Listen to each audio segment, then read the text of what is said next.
Merci d'être présent au webinaire de présentation de l'Orecan et de ses outils. Donc, dans un premier temps, on va vous faire une présentation de l'Orecan, des données diffusées, le resituer dans son contexte. Ensuite, on abordera du coup l'outil approche et les rapports techniques que les présidents de PCI ont reçus et donc que vous avez peut-être vu passer également. Et ensuite, on gardera un temps pour vous présenter les formations qui viendront et un temps d'échange également. Donc, on prendra plutôt les questions à la fin. Donc, n'hésitez pas à bien prendre en compte, enfin, à bien noter vos remarques, vos réflexions et on prendra le temps nécessaire après notre présentation.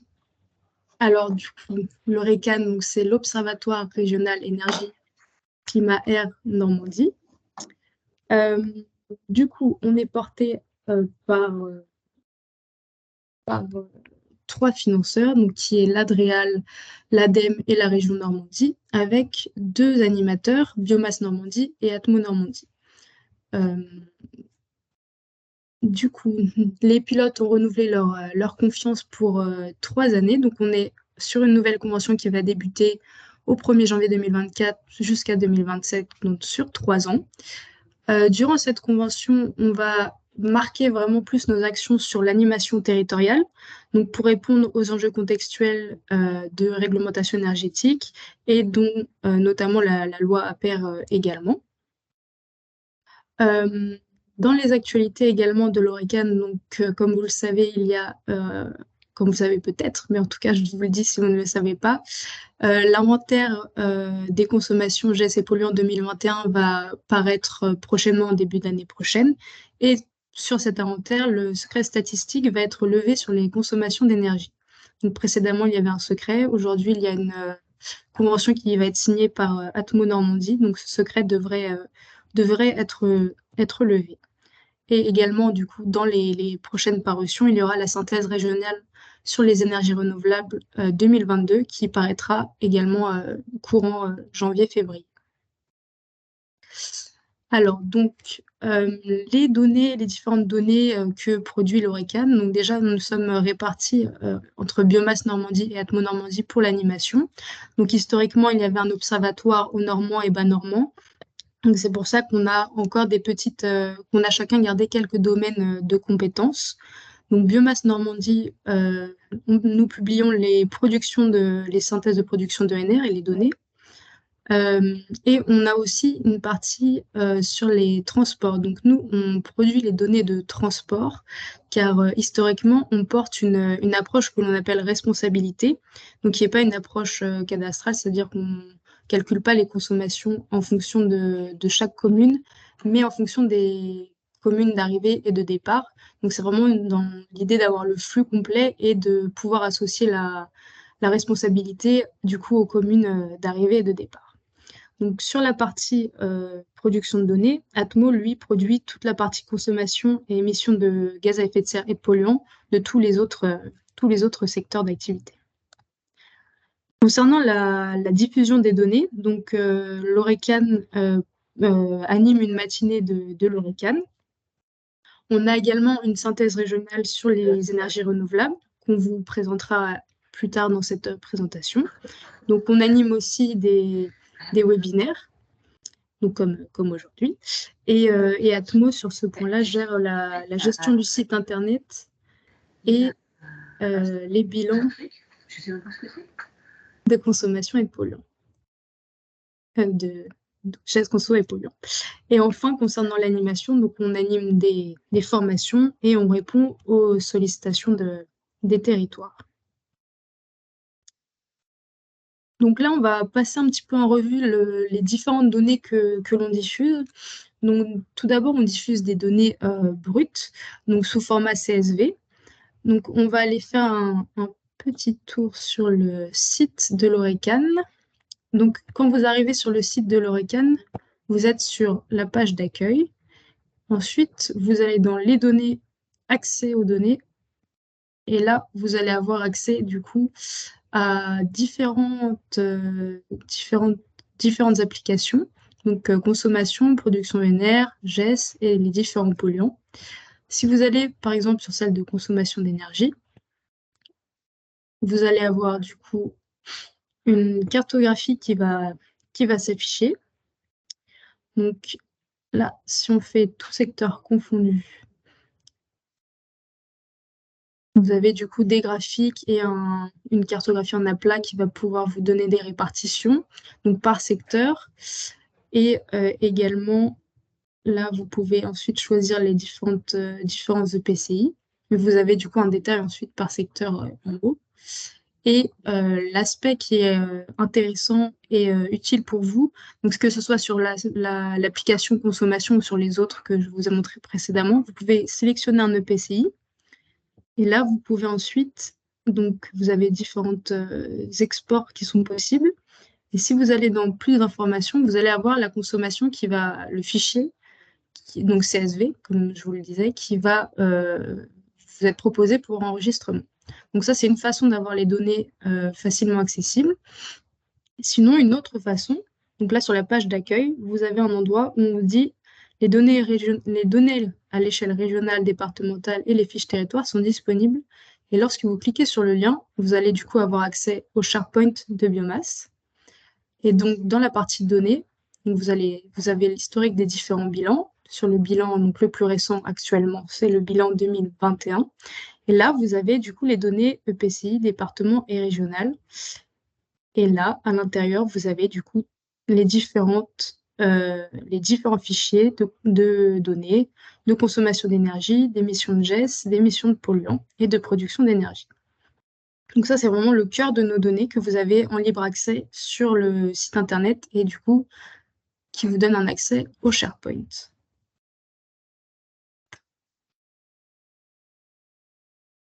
Je vais garder cette mise en page pour pouvoir faire des allers-retours plus faciles. Donc la synthèse régionale dont je vous parlais, elle est également accessible sur le site. Donc là, vous allez dans les données synthèse régionale et vous avez du coup les synthèses depuis 2015 qui sont accessibles, une version PDF qui est accessible directement. Là, moi, je vais vous montrer la version interactive qui pour nous est un peu plus intéressante. Et donc, cette synthèse régionale qui est produite également tous les ans, elle passe en revue les différentes filières de production ENR et on va du coup s'intéresser aux spécificités où on va les mettre un petit peu plus en forme. Donc là, on a le bilan multifilière avec des graphiques qui sont interactifs. Et chaque filière ensuite est détaillée avec un texte qui permet de mettre en lumière les spécificités de l'année ou les évolutions notoires qu'il faut avoir en tête pour évoluer, pour pouvoir étudier la filière. Et les cartographies sont interactives également.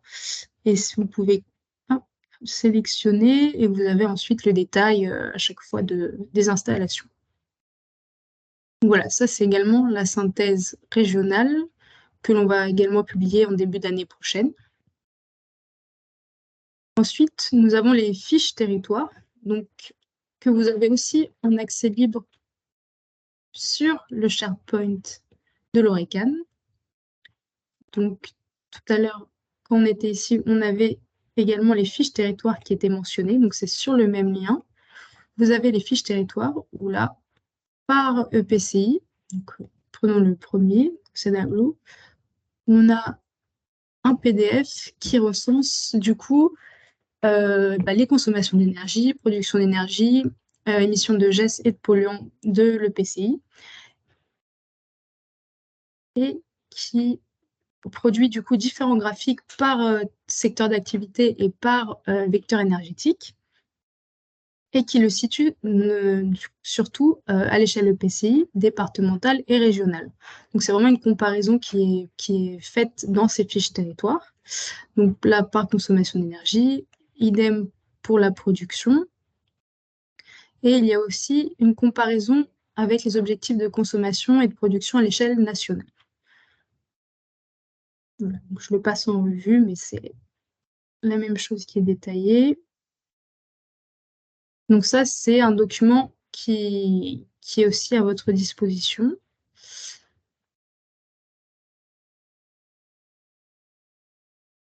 Un autre indicateur une autre application qui est intéressante, c'est l'application indicateur, où là, du coup, si on revient les données, accès aux données, on a ici l'application indicateur.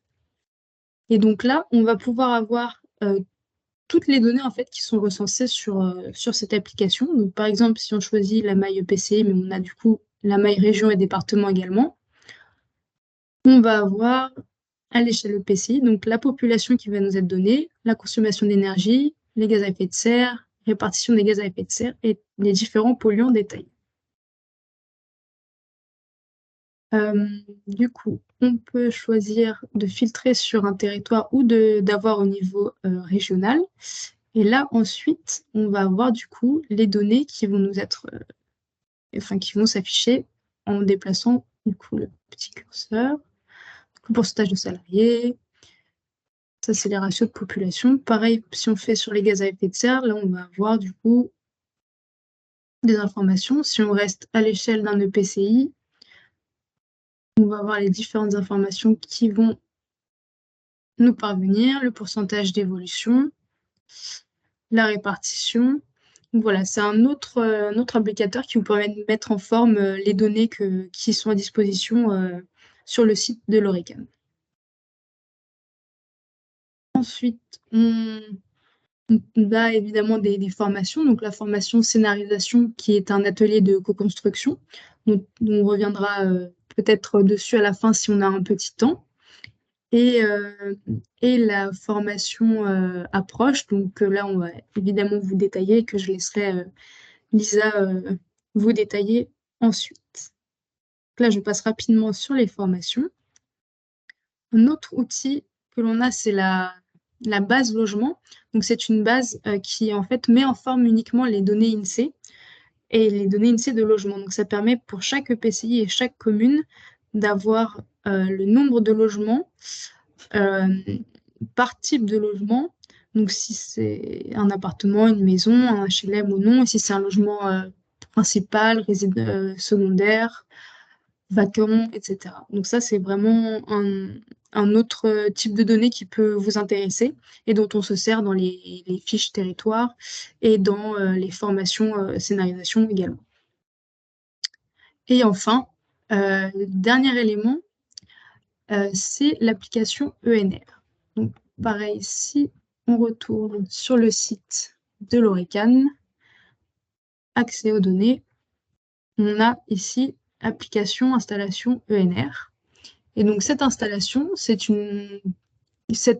pardon, c'est une cartographie donc, qui vous permet d'avoir toutes les installations ENR qui sont recensées sur le territoire. Donc, si on choisit une filière, pour y voir un peu plus clair, par exemple, bois, on va avoir toutes les installations qui vont s'afficher. On peut choisir un département spécifique, on va avoir les installations. Si on clique dessus, on va avoir le détail de ces installations. Et ensuite, on a donc des graphiques qui nous montrent le nombre d'installations par puissance ou par catégorie. Et l'aspect important également, c'est qu'ensuite, on peut extraire ces données en téléchargeant le tableau qui va nous faire une sortie vers un fichier Excel.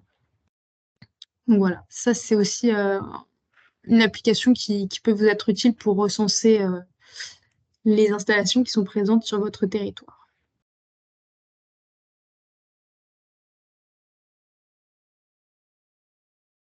Donc, toutes ces données que je vous ai présentées, elles ont un intérêt parce qu'elles sont conformes aux exigences réglementaires et elles sont du coup au format PCAET. Donc, on a bien à chaque fois le détail par secteur d'activité et par catégorie d'énergie. On a un suivi sur l'ensemble des filières de production, donc que ce soit électrique, thermique ou injectée, et en réseau ou hors réseau. Et ce sont des données qui sont consolidées avec des historiques qui sont actualisés. Donc, c'est pour ça que parfois, lorsque vous avez des données que vous avez, vous, extraites il y a quelques années et que vous revenez maintenant extraire les nouvelles, vous pouvez avoir des écarts. Donc, ça, c'est normal. C'est dû à nos méthodologies qui ont un peu évolué par moment. Et ces méthodologies, du coup, elles sont diffusées aussi. Il y a des notes qui sont accessibles sur le site de l'ORECAN. Et on vous fournit également un accompagnement dans l'utilisation de ces différentes données. Donc ça, c'était la partie présentation des données, resituer un petit peu d'où proviennent toutes ces informations et je laisse la main à Lisa. Donc, bonjour à tous. Donc, dans cette seconde partie, on va revenir sur le courrier qui a été distribué au président de PCI et notamment le courrier qui contenait donc, le rapport technique qui, normalement, vous a été transmis. Donc,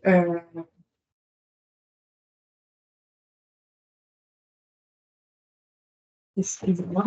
Donc, le rapport technique, donc, c'est un rapport qui a été issu de l'outil Approche. Donc, c'est un outil qui a été développé en interne qui aide à la prospection et à l'identification des potentiels de développement d'énergie thermique.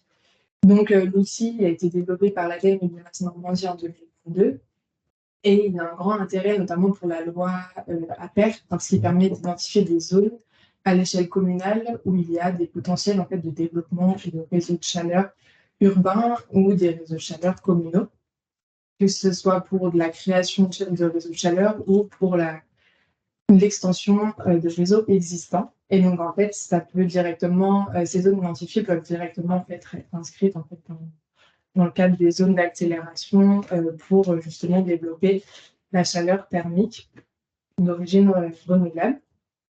Donc, ainsi, l'intérêt de ce webinaire, ça va être en fait de vous expliquer un peu ce qu'il y a derrière le rapport technique et notamment de vous expliquer le fonctionnement de Approche, qui est l'outil qui génère en fait ces rapports techniques. Donc, on peut résumer le fonctionnement de l'outil finalement en 3 grandes étapes.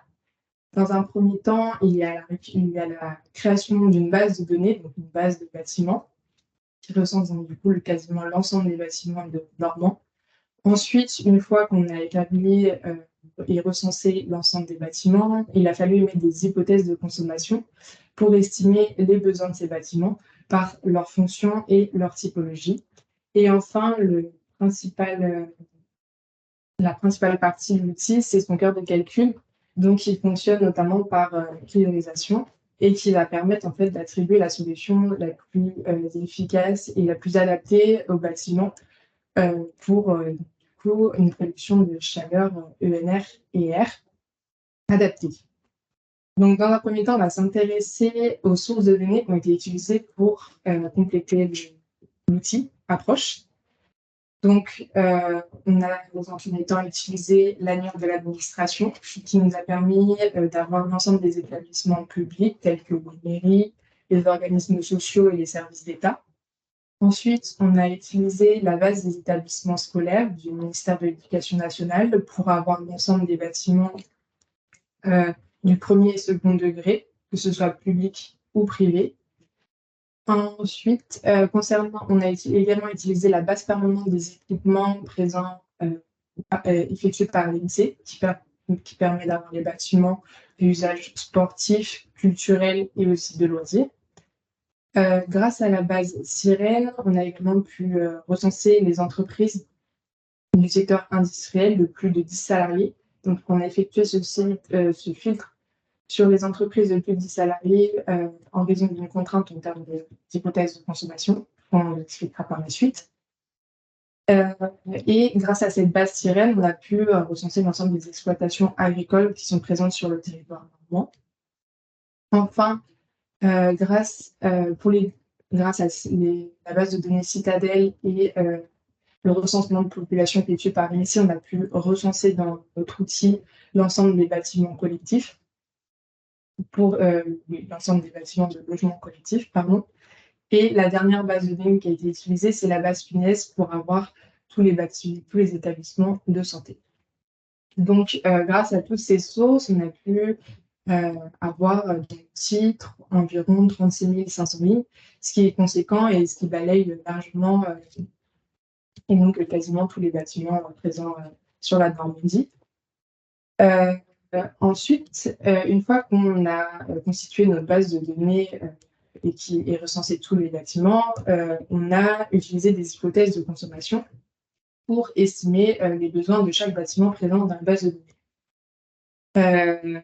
Donc, dans un premier temps, on va revenir sur les sources de ces hypothèses. Donc, il faut savoir également que dans l'outil, quasiment tous les bâtiments sont géolocalisés, hormis les exploitations agricoles qui, elles, sont regroupées à l'échelle de la commune, et les logements collectifs qui, eux, sont regroupés à l'échelle de l'IRIS. Et concernant les bases de données, il faut savoir que l'outil a été construit en collaboration avec l'ADEME, donc on a utilisé des bases de données qui sont internes à l'ADEME. Donc c'est le cas pour les établissements de l'administration publique et pour les bâtiments à usage sportif, culturel et de loisirs. On a utilisé des hypothèses de conseils en énergie partagée et également une base de données qui a été développée en interne à l'ADEME, qui est constituée de données réelles des consommations de bâtiments. Donc, ces données, les sources de ces données, c'est par exemple des besoins réels qui ont été recueillis lors des dossiers de demande d'aide, mais également lors des suivis de réseaux de chaleur qui ont été subventionnés par l'ADEME. Ensuite, on a utilisé pour les établissements scolaires, pour les logements collectifs et les établissements de santé, une base qui cette fois-ci est interne à Biomasse Normandie. Donc cette base, elle est constituée également de données qui sont des consommations réelles de bâtiments et au fur et à mesure des années, Biomasse Normandie a réalisé de multiples études et ça a permis en fait de regrouper toutes ces données réelles dans une base et dû à un échantillon qui est assez conséquent, ça nous a permis en fait d'avoir des hypothèses de consommation qui sont fiables et consolidées. Et ensuite, donc, concernant les entreprises du secteur industriel, on a utilisé une nouvelle fois un outil qui a été développé en interne par l'ADEME. Donc, cet outil s'appelle Karen et en fait, il est constitué de besoins réels des entreprises du secteur industriel ainsi que des hypothèses consolidées à l'échelle nationale et par secteur d'activité qui a permis en fait d'attribuer à chaque entreprise de ce secteur une consommation qui lui est propre parce que c'était pas possible d'établir un ratio qui peut être applicable à chaque entreprise étant donné qu'en fonction du secteur d'activité, les besoins en chaleur peuvent varier énormément. Et enfin, la dernière source qu'on a utilisée pour les hypothèses de consommation, c'est une source qui provient de la Fédération des CUMA pour estimer les besoins nécessaires dans les exploitations agricoles et ces consommations. Ces hypothèses de consommation, elles sont faites en fonction du secteur de l'exploitation. En effet, les besoins peuvent varier en fonction d'une exploitation maraîchère, céréalière ou bovine.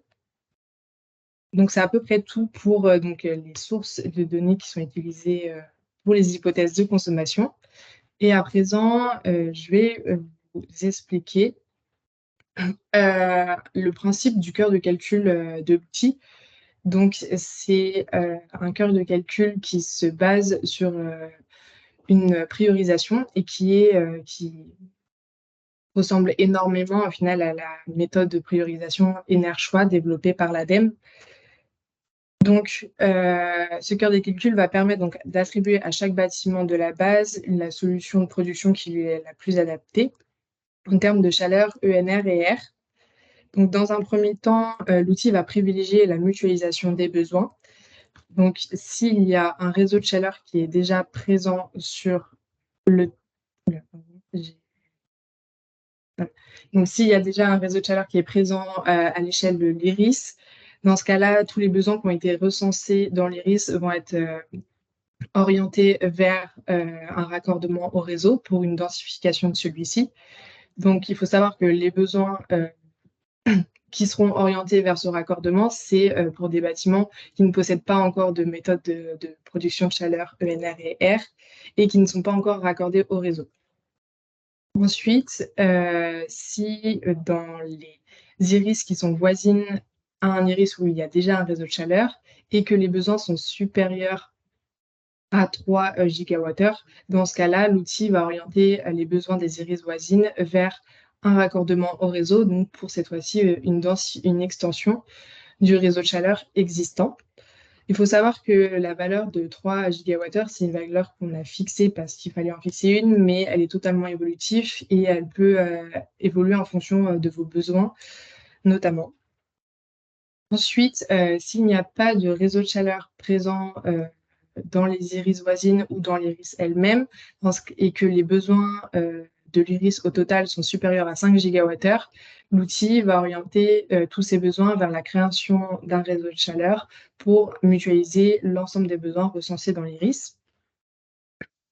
Et ensuite, s'il n'y a, il n'y a pas de réseau de chaleur existant et qu'il n'y a pas que la somme des besoins sont inférieurs à 5 gigawattheures, dans ce cas-là, on va fonctionner par priorisation, mais cette fois-ci par système de production de chaleur. Dans un premier temps, on va prioriser la chaleur fatale. En effet, s'il y a de la chaleur fatale à valoriser, on va d'abord valoriser celle-ci avant de réfléchir à un système de production. Donc, ça va être souvent le cas pour les entreprises industrielles qui ont souvent de la chaleur fatale à valoriser.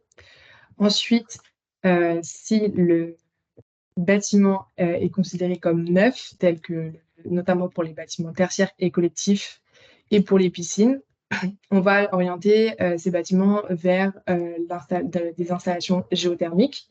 Donc là, il faut savoir que c'est des bâtiments où du coup, il n'y avait pas possibilité de raccordement à un réseau ou de création de réseau. Et enfin, pour les bâtiments qui ont des besoins plutôt saisonniers, qui peut être le cas de sanitaires de camping, mais aussi de piscine, on va orienter les besoins plus vers une solution de solaire thermique.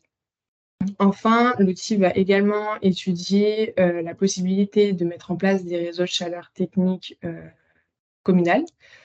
Donc là, l'outil va étudier cette fois-ci la densité thermique, donc en regardant si le rapport entre les besoins des bâtiments communaux qui sont recensés dans l'iris et leur distance à vol d'oiseau est supérieure à 1,5 MWh par mètre linéaire. Et si c'est le cas, donc l'outil va orienter ses besoins pour un réseau de chaleur communal. Et enfin, le reste de besoins où il n'y a pas eu de solution qui a été trouvée par avant, ils vont être orientés vers des solutions de chaufferie bois dédiées. Donc voilà, c'est à peu près tout pour la méthodologie de l'outil. Ensuite, une fois que son cœur de calcul a été effectué, il va générer différentes synthèses. Donc, ça peut être à la fois à l'échelle de l'EPCI, où là, il va regrouper l'ensemble des besoins et lister le nombre de communes qui sont concernées. Ça peut être également à l'échelle de la commune, où là, on va pouvoir avoir une liste des solutions avec les villes, incluant donc le nombre de bâtiments ainsi que la somme des besoins qui ont été recensés. Et enfin, ça peut être également une synthèse à l'échelle du bâtiment, où là, pour chaque bâtiment, on va pouvoir voir quelle solution a été choisie et quelle solution a été élue la plus adaptée pour celui-ci. Donc voilà. Ensuite, on va profiter de ce webinaire pour me faire remonter quelques mises en garde par rapport à cet outil. Donc, dans un premier temps, étant donné qu'il y a énormément de bâtiments à géolocaliser, il se peut que l'outil comporte des erreurs dans la géolocalisation. Donc, c'est pour ça qu'il faut tout de même être vigilant dans l'utilisation et vérifier que le bâtiment qui a été identifié sur un secteur soit bien réellement sur ce secteur. Même si donc il y a quand même très peu de bâtiments qui sont mal géolocalisés, cela peut arriver. Ensuite, bien évidemment, pour estimer les besoins, on a utilisé des hypothèses. Donc, c'est absolument pas, ce n'est pas représentatif de la réalité. Ça permet forcément de donner un ordre de grandeur parce que les hypothèses sont consolidées, mais ça ne prend pas en compte tout un tas de facteurs. C'est donc pour cela que, même si ça permet de donner un ordre d'idée, ça sera fondamental de vérifier le potentiel avec des études plus approfondies, telles que des études de faisabilité ou de préfiguration. Et ensuite, avec cet outil, on a une approche bottom-up. Donc l'intérêt, c'est en fait que vous nous fassiez remonter un peu les erreurs que vous pouvez voir lorsque vous utilisez l'outil, ou de nous faire remonter, par exemple, les consommations réelles de bâtiments, ainsi que si certains bâtiments ont été équipés de solutions de production de chaleur ENR.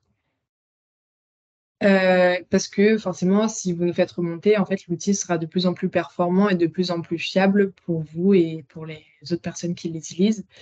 Donc voilà, c'est à peu près tout pour, ce qu'il y a derrière les rapports techniques qui vous a été transmis, ainsi que pour le fonctionnement très global de l'outil, Approche.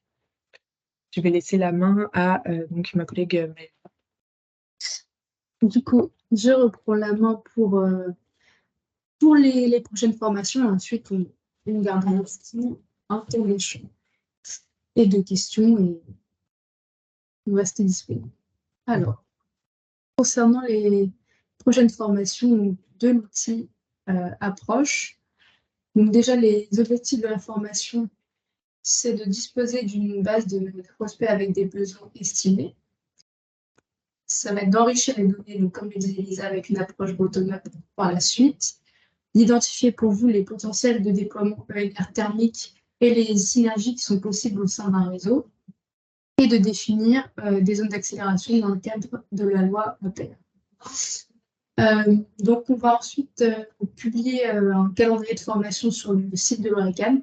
Donc, il n'est pas encore publié, mais ce sera fait très prochainement. Et là, il faut surtout retenir qu'on va en fait, pour l'année 2024, instituer un cycle de formation avec une formation scénarisation et une formation approche, alors, qui vont être réalisées tout au long de l'année et une formation par mois. Donc, la première formation sera réalisée le 23 janvier à Alençon et ce sera donc une formation approche dans la continuité du webinaire d'aujourd'hui. Donc les dates ensuite seront communiquées sur le site. Là, c'est un calendrier à titre indicatif, mais c'est vraiment le rythme qu'on va maintenir tout au long de cette année. Donc rapidement, on va faire un petit point sur la formation scénarisation pour que vous ayez aussi en tête ce qu'il en est de cette formation.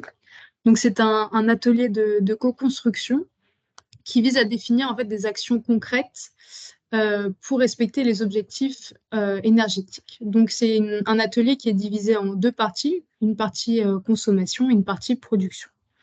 Donc tout d'abord, on réalise un diagnostic territorial, donc avec toutes les données et toutes les différentes applications que je vous ai montrées au début du webinaire. Et ensuite, on définit les objectifs. Alors pour définir les objectifs, notre outil scénarisation nous permet de sortir ce genre de graphique où en fait on recense donc en bleu la consommation d'énergie, en orange la production d'énergie renouvelable. Là on est à l'échelle EPCI à chaque fois. Et ensuite on a du coup les différentes courbes qui sont pour la courbe bleu foncé l'objectif de la LTECV et pour ces deux courbes-là c'est l'objectif du coup 100% ENR. Donc on voit bien du coup les dynamiques qu'il faudra engager et l'écart où on se trouve actuellement. Donc c'est à partir de ce genre de graphique que l'on arrive à définir les objectifs si on veut réussir à rentrer dans le cadre de notre PCAET ou si on veut être plus ambitieux dans le cadre 100% ENR. Donc voilà, donc il faut savoir que évidemment toutes les données proviennent de l'ORECAN, ce sont celles qui sont accessibles et nous on les rentre sur notre support de formation à chaque fois. Donc en fait, l'objectif ensuite derrière de cette formation, c'est de définir des efforts qui vont être faits, donc en termes de réduction de consommation d'énergie ou de production d'énergie renouvelable. Euh, c'est un atelier en fait qui est réalisé, qui couvre tous les secteurs d'activité où par secteur, il y a certaines actions que l'on a décidé de mettre en avant. Il y a d'autres actions qui peuvent être ensuite enrichies par vos retours, donc c'est vraiment aussi évolutif. Donc par exemple, pour le secteur résidentiel, on a différents niveaux de rénovation et le rénovation BBC et Global de CoPro qui sont également possibles.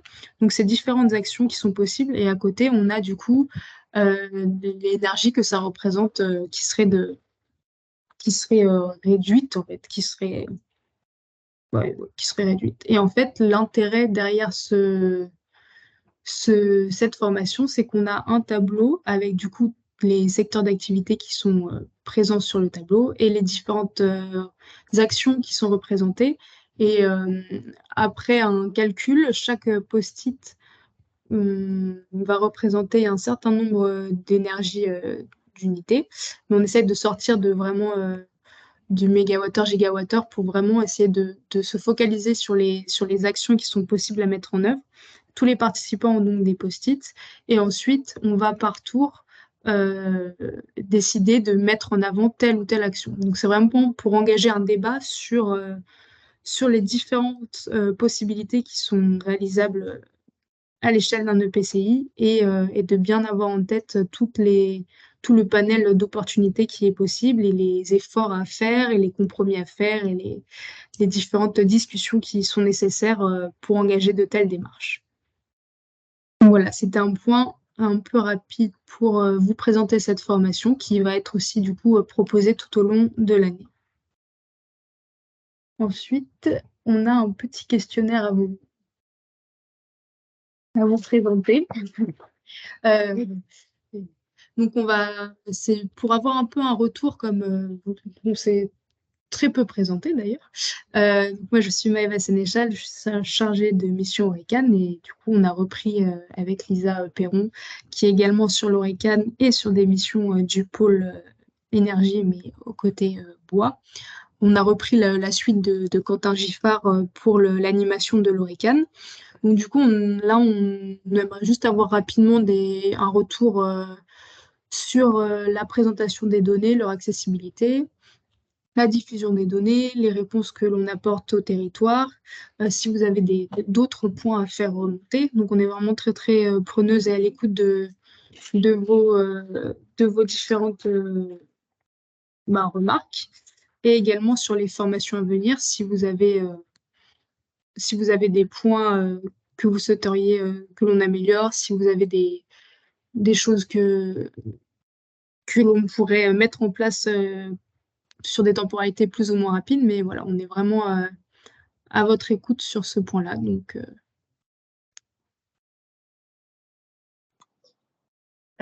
bonjour, Claire Garneau, commune de Cherbourg-en-Cotentin. J'avais une question sur les 2 formations, donc approche et scénarisation. Est-ce qu'elles sont ouvertes aux communes? Et une deuxième question qui vise plus la formation scénarisation, est-ce qu'elle peut s'organiser avec un groupe projet à l'intérieur d'une commune, enfin voilà, avec que des élus et des agents d'une commune en fait? oui, c'est une formation qui est à destination du coup des EPCI. Et en fait, le but premier, c'est de former les chargés de mission pour qu'ensuite les chargés de mission puissent le reproduire avec leurs élus. Ah d'accord, ok. Et vous, enfin, comme l'Orecan cible souvent plutôt les agglos, est-ce qu'on peut, nous, chargés de mission d'une commune, participer aux formations aussi? Est-ce qu'il y a un coût? Quelles sont les modalités en fait? Oui, on reconfirmera, mais Je pense que si vous avez un intérêt à faire cette formation et que vous trouvez, vous, pour vos élus, un intérêt, oui, il n'y a pas de problème pour que vous puissiez participer. oui, il faudra qu'on reconfirme. Mais pour nous, il n'y aura pas de problématique. Et ensuite, les modalités, c'est du coup des formations, donc scénarisation qui se fait sur une journée entière en présentiel et approche sur une demi-journée. C'est des formations qui sont gratuites. Voilà pour les modalités. Le questionnaire est prêt. On va vous lancer un petit questionnaire pour un peu voilà, faire remonter juste nous pour avoir une vision de...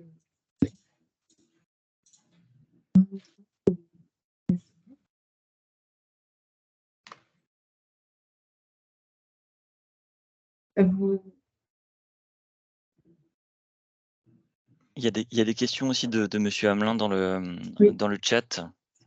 C'est ce que je vois. Alors, concernant, donc, est-ce qu'il est cartographié pour identifier les iris concernés?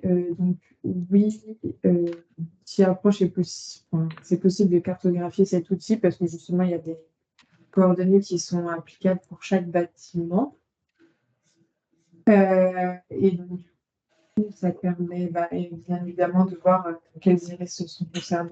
Et nous, on ne s'est pas appuyé sur la plateforme ENR réseau du CEREMA parce que pour la connaissance des réseaux de chaleur résistants, c'est déjà un travail qui est fait en interne à Biomasse Normandie, pas forcément sur le pôle Lorécan, mais plus sur le pôle bois, avec notamment le pôle bois énergie Normandie. Donc, ça se rapproche beaucoup forcément de la plateforme ENR réseau du CEREMA, mais ce n'est pas les mêmes principes, ce n'est pas les mêmes hypothèses qui ont été posées. Donc, j'espère que j'ai répondu aux questions.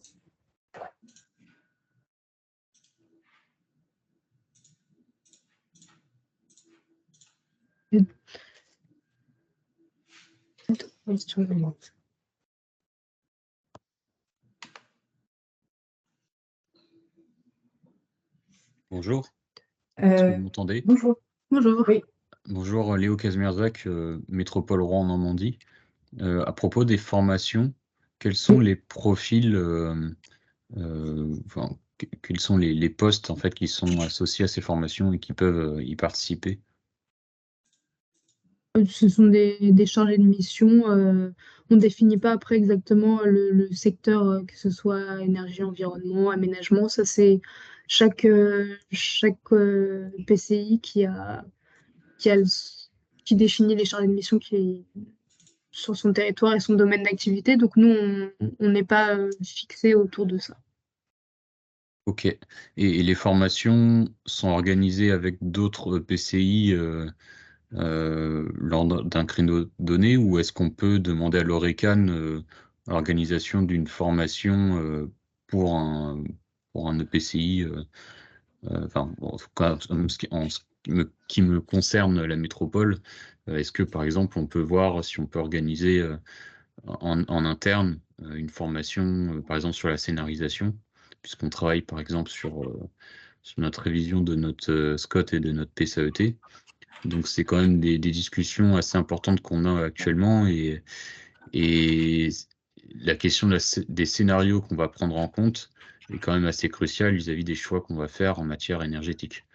Donc, et comme ce sont des questions qui relèvent de plusieurs domaines à la fois, c'est pour ça que je me dis que ça peut toucher plusieurs types de profils, aussi bien au logement qu'à l'énergie, à la planification urbaine. Donc c'est pour ça que je me dis, je voulais savoir si ça pouvait être personnalisé, entre guillemets, ou si on pouvait organiser une formation en interne. Concernant les formations, du coup, c'est des formations qui sont ouvertes à tous les EPCI. Donc, on peut faire une formation avec plusieurs personnes de la MRN. Ça, on n'a pas du tout de quota. Si vous êtes demandeur d'une formation, on ouvrira une formation. Mais nous, on doit avoir on offre les mêmes possibilités à tous les EPCI. Donc, on ne fera pas forcément aujourd'hui une formation en interne à la MRN, mais on peut réaliser, si vous en avez du coup le besoin, une formation qui serait à Rouen ou autour et qu'on ouvrirait aux EPCI qui sont aux alentours. Et oui, vous pouvez venir à plusieurs chargés de mission à la MRN. Ça, c'est pas un problème du tout pour nos formations. Ok, merci. Ça, c'est...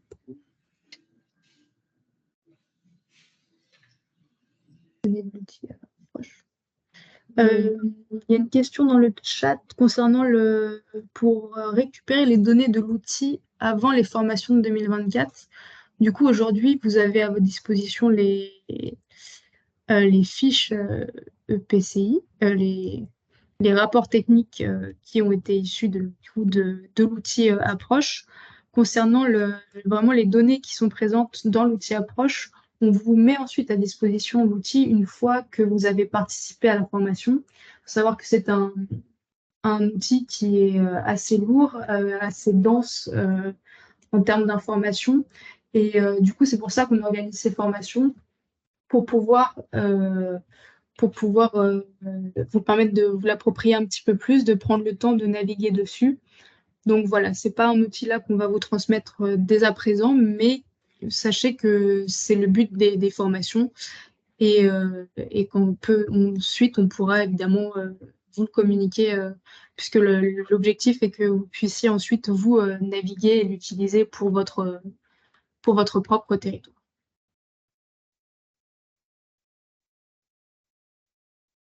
Je sais pas s'il y a des questions qu'on n'a pas vues dans le chat ou si vous avez d'autres interrogations.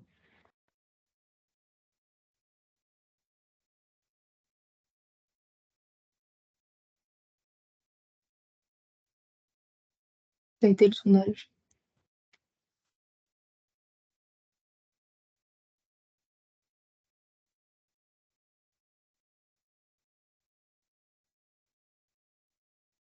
Donc, la prochaine formation, comme je vous l'ai dit, ce sera le 23 janvier à Alençon. Et aussi, ça me fait penser, pour revenir à la question qui est précédente, si vous avez des besoins sur un territoire particulier ou si vous avez envie que, vous savez qu'autour de vous, il y a plusieurs personnes qui seraient intéressées. Nous, on est aussi très preneurs de ce genre d'informations. On ne définit pas arbitrairement les lieux. Au début, on est obligé de choisir et de commencer quelque part. Mais ensuite, si on sait que dans tel département, il y a plus de demandes ou quoi que ce soit, n'hésitez pas à nous faire remonter vos envies et vos besoins. Et ensuite, nous, on fera en sorte d'essayer de pouvoir préparer ça tous ensemble et pour que ça puisse convenir au plus grand nombre. Le but, c'est forcément d'avoir des personnes intéressées qui sont présentes et qui puissent être formées. Donc, c'est vraiment un point sur lequel il ne faut pas que vous hésitiez. Nos contacts sont en bas de cette diapo. Donc, m.sénéchal et l.perron@biomasse-normandie.org. Vous avez aussi l'adresse générique de l'ORECAN qui est sur le site et qui nous est ensuite renvoyée. Donc, si vous n'avez pas ces contacts-là, votre demande ne sera pas perdue, bien évidemment. Voilà. Et donc là, oui, je disais ça parce que l'inscription à la prochaine formation, donc là, vous serez envoyé à la suite de ce webinaire. Donc, dans cette semaine prochaine et vous pourrez ensuite vous y inscrire.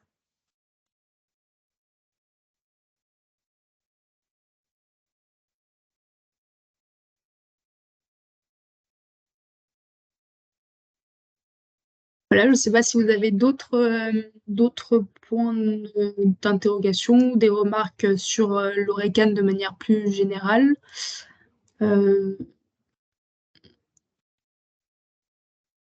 Si ce n'est pas le cas, et ben, on vous remercie pour votre présence. On espère que ça aura été instructif, qu'on